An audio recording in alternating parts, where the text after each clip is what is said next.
this video, thumbs up and smash that like button. Smash that like button. Hi guys, I'm attempting filming like later in the day than I usually do today. It's 6:28, so I don't have a whole lot of natural light left, but I have a little ring light that I'm gonna try and use in here and just like see how this goes. Today has just been like, you know, just one of those days where you just have to like get things done. I had to do some returns at Target and did some laundry, which is still in the dryer, and some dishes. I took a shower this morning and then my hair just dried and I didn't put any like curl product in it, so it doesn't really look how I want it to, but even when I do put curl product in, usually it doesn't look how I want it to either. So anyway, I think yesterday, pretty sure it was yesterday, I was watching YouTube while I got ready for work, which I always do, and I was watching Ariel Bissett. She is a booktuber and she was wearing a really cute sweatshirt, which I bought from her merch store. I bought a really big size so that I can wear it over my tummy. And she, you know, I think she probably has a lot of book tags, but she has an end of the year book tag. And I was like, it is not even close to the end of the year. Like, we still have so much time. She must just be like putting this up really early so that we have plenty of time. But then I was like, oh, like October, November, December.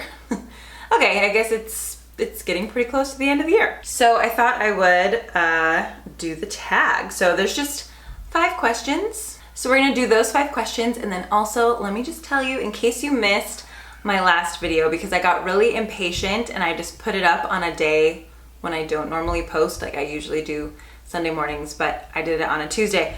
I wrote another book, and this is it. It's called Major Events in American History, 50 Defining Moments from Pre-Colonial Times to the 21st Century. So my last video is a little tour of this book. I love like the color-coded sections on the inside. I'll be posting more on Instagram, but yeah, I'll link this one down below. So there's my book. I'm gonna set it right there. Okay, so the first question is, are there any books you started this year that you need to finish? So many. I start lots of books that I don't finish. And then sometimes if I post like a lot of books at once, like on Instagram or something, if you notice that I've like read a bunch, it's probably because I just finished a bunch of books that I hadn't finished before that were already like half done. And I keep those on a stack by my bed. So I just went to my bed stack and I was like, oh yeah, I've got all these. So just quickly, I started reading How Much of These Hills is Gold quite a while ago, and I like that it's kind of like historical fiction and that it's set during the gold rush, but it's from the perspective of, it's actually like 2 Chinese little kids, and their dad dies in like the first scene and their mom is already dead. And it's just like very, very sad and like kind of hard to get into and a little weird. The tone is a little bit weird. So let's see. I made it to page 42. We'll see if I continue with this one. If you have a case to make for any of these books, please do. Defend them. Tell me to finish them. Another book that I started quite a while ago is Rhea and the Blood of Nectar. This is like a middle grades fantasy that I was thinking of using for fantasy literature circles this year. I made it to page 227. It's almost 400 pages long, so I still have a little ways to go. It's just very long. Fantasy books tend to just be really long. So part of me just kind of wants to be like, I feel like I get it. I don't know if I can do like another 150 pages of this one.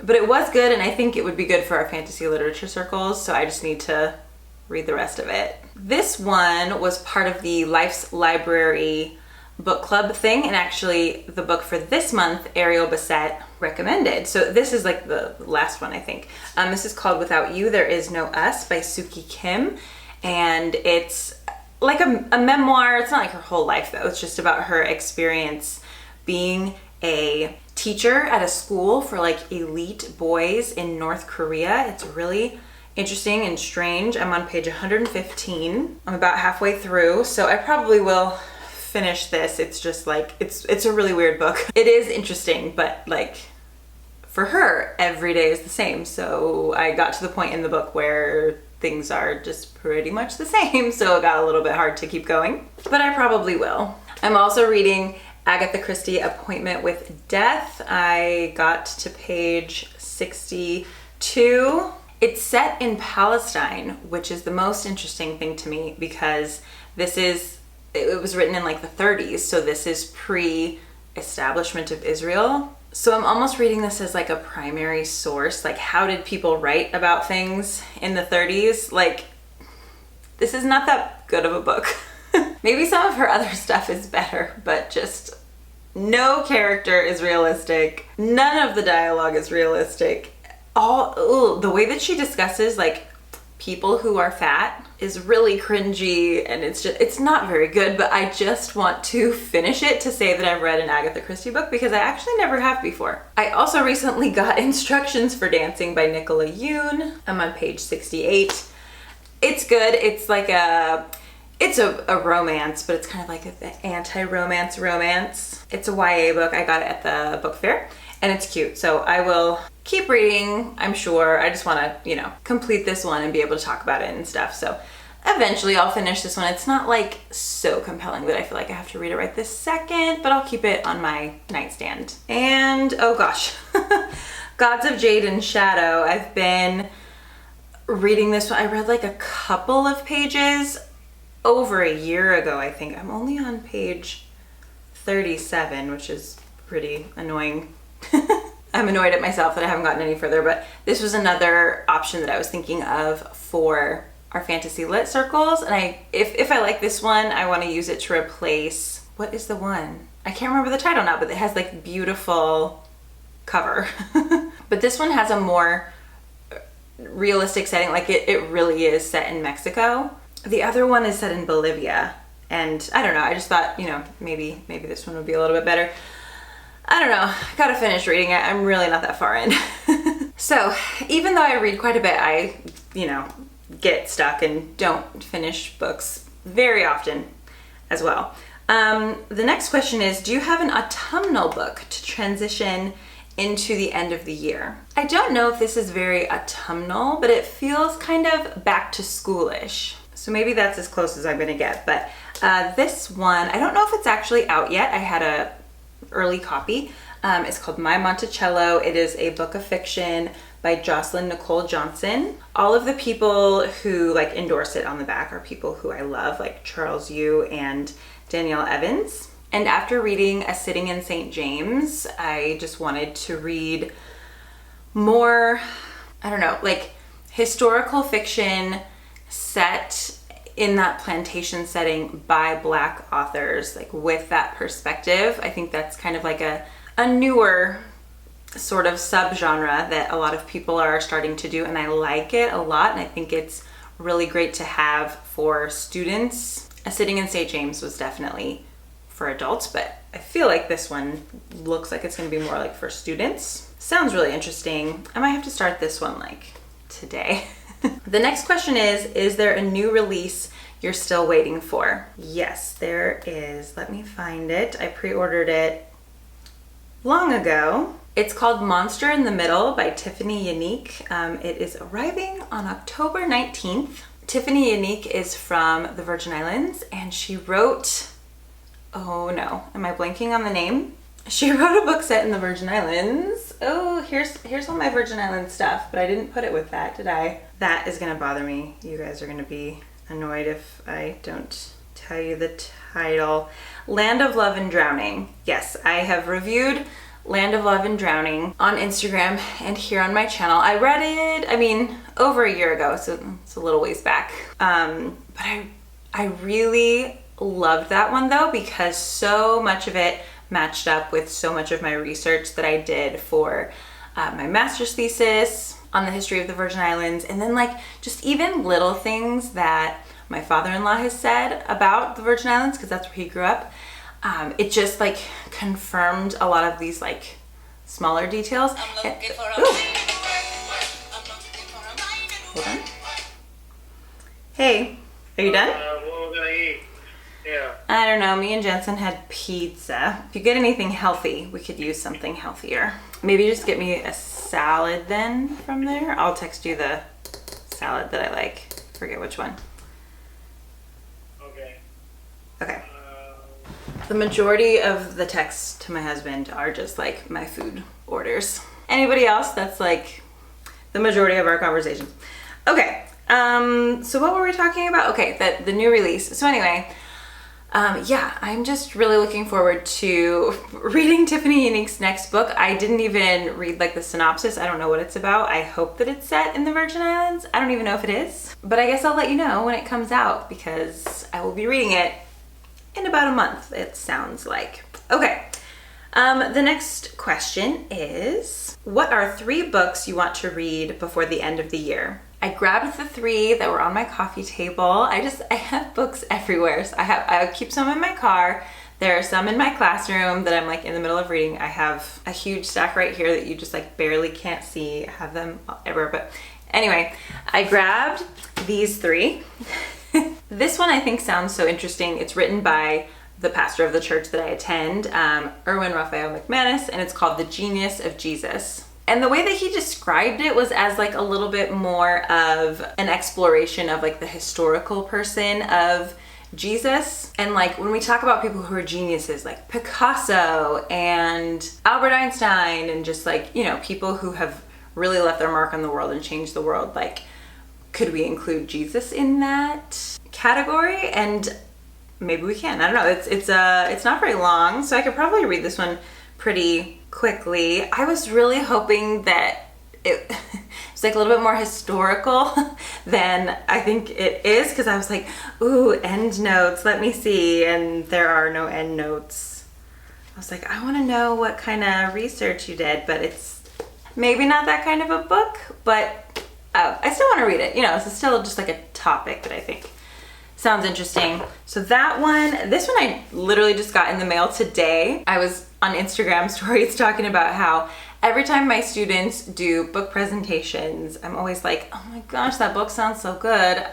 I have to buy it now. I want to read it too. So we've had 1 book presentation so far this year. We're kind of like just getting into them.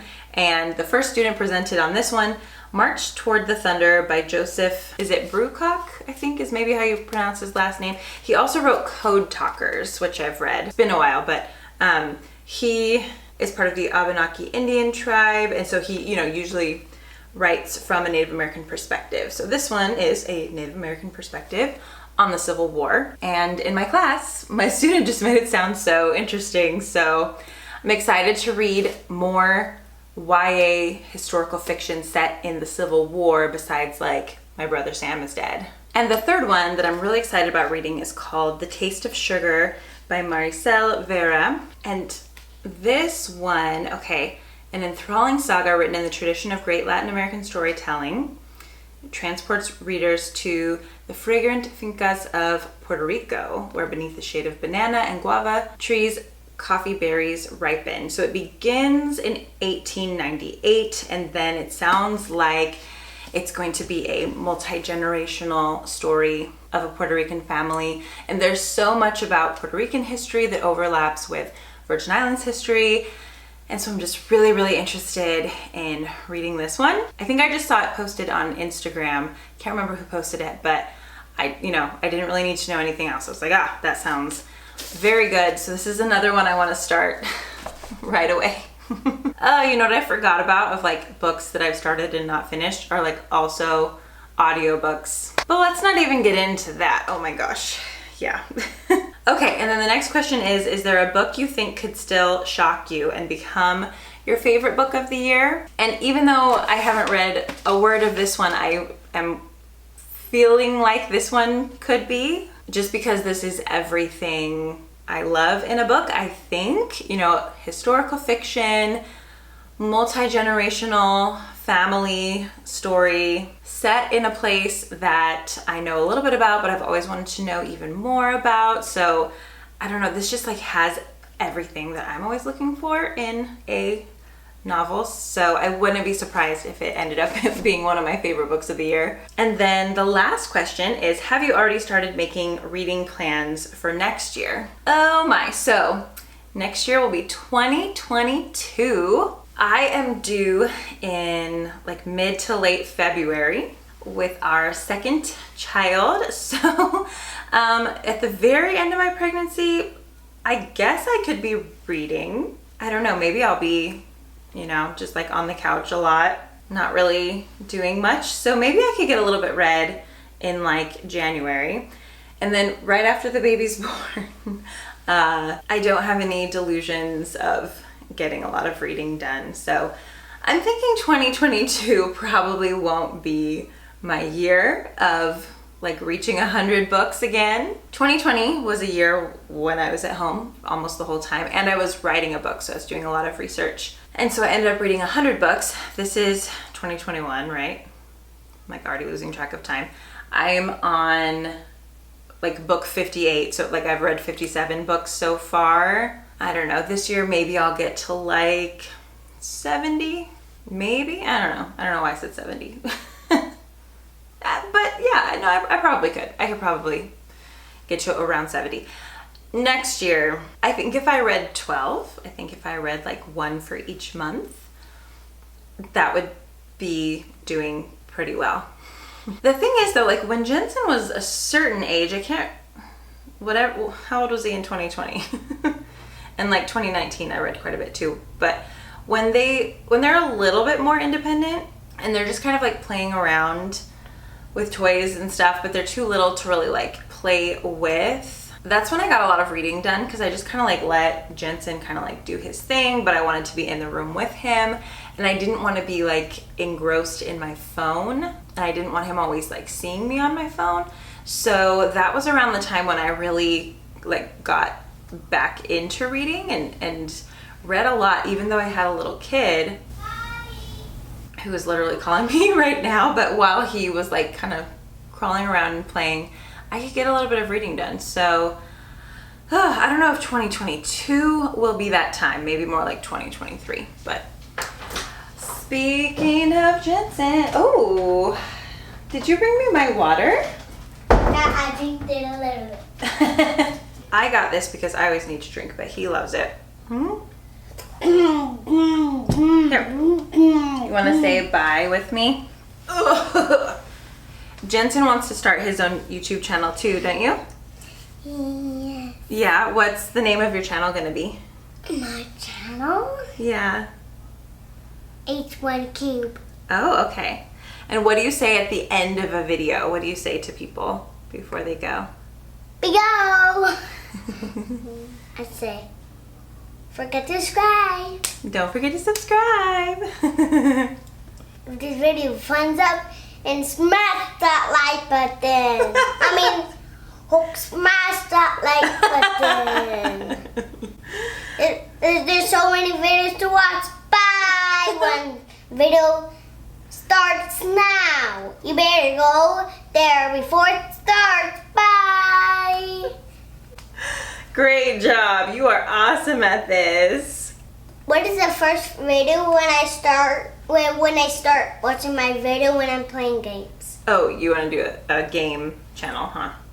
Here. Okay. And okay. when they start my video when I'm playing games, I say, hello guys, today I'm playing some games. You think, which one could I pick? What I could do. I like it.